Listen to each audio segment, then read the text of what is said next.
Hello, I'm Suzan Vaughn, author of Animal Whisperer, Wild Conversations. Here's a sample of my audiobook. I hope you enjoy it. Chapter 16, Ollie's Match. Ollie looked out from the metal bars of his kennel, and with a slight turn of his bulldog-like head, he caught the eye of animal shelter volunteer Lucia. A combination of inquiry and goofy comedy radiated from his black face, topped off by perfectly coiffed white eyebrows. Another thinner white line divided the top of his snout symmetrically.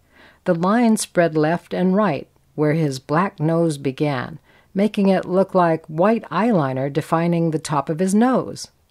Ollie's face was uniquely branded with a look-alike of the automaker Tesla's iconic T symbol.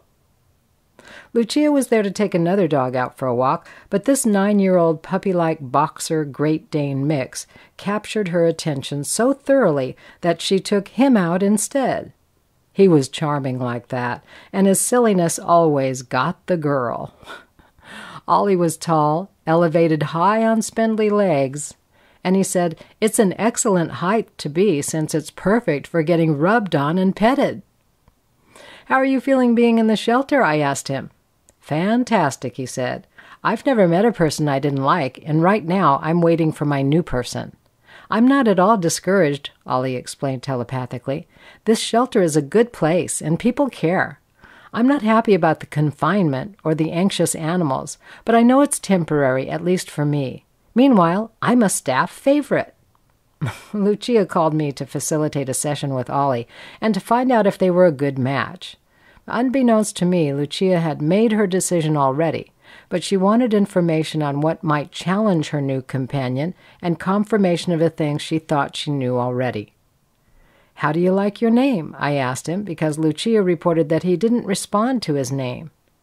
"Sir Otis is so formal," he said, "and I'm a more comical, casual type guy. But I have a suggestion. How about Ollie?" "How would you feel about being Lucia's companion?" I asked him. "Living with her and being her dog friend for life?" I asked. "I can't wait," he said enthusiastically. He was ready to go. He said his higher purpose was to bring joy, and that the name change had been super helpful in having people recognize him for his whimsy. 2 months later, Lucia told me he responded to the name immediately. "He's been with me a few months, and he's delightful. My vet confirmed that Ollie's probably 9 years old, but acts like a 9-month-old. He has a puppy personality and loves to play. Aside from separation anxiety, he's been a perfect pooch. He rescued me," she said. Lucia also had some questions for Ollie, and the first was how he felt about other animals, particularly dogs. She wanted to know if Ollie wanted a companion animal to keep him company when she went out. He seemed to have separation anxiety, and she thought it might help. Ollie showed me he didn't trust dogs at all, and that he'd been attacked by an out-of-balance dog before. He wasn't sure how to discriminate between a good dog and an aggressive dog until it was too late, and he'd been a very trusting soul at one time. He did think a cat would be good company. He pictured the cat as a long-haired tabby and at least 6 years old, a calm, cool, collected cat.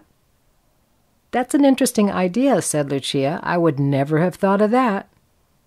With the companionship question for him settled, Lucia told me that Ollie loved people and became overly excited whenever there was a knock on the door. She wanted me to ask him to calm down when visitors came. I felt his over-the-top excitement in my bones and learned that he trusted people more than he trusted dogs. I also gave Lucia a few pointers on how to calm him down when people came over. Lucia and Ollie were a match made in heaven and through a local shelter where heavenly matches are often made. Ollie was one of several dogs who have told me the animal shelter was a wonderful place where regular meals were served and the people there cared deeply about the well-being of their animal charges. Ollie was a meticulous listener and a conscientious dog dedicated to his new human companion. She knew the communication was honest because his behavior had changed. Ollie said yes to all of our requests, leading to greater harmony in Lucia's home, what she'd hoped for when she made her appointment. I was grateful to him for his outstanding communication skills and for participating with us in this grand adventure. Thank you for listening to this sample of my audiobook. I'm Suzan Vaughn, the author of Animal Whisperer, Wild Conversations.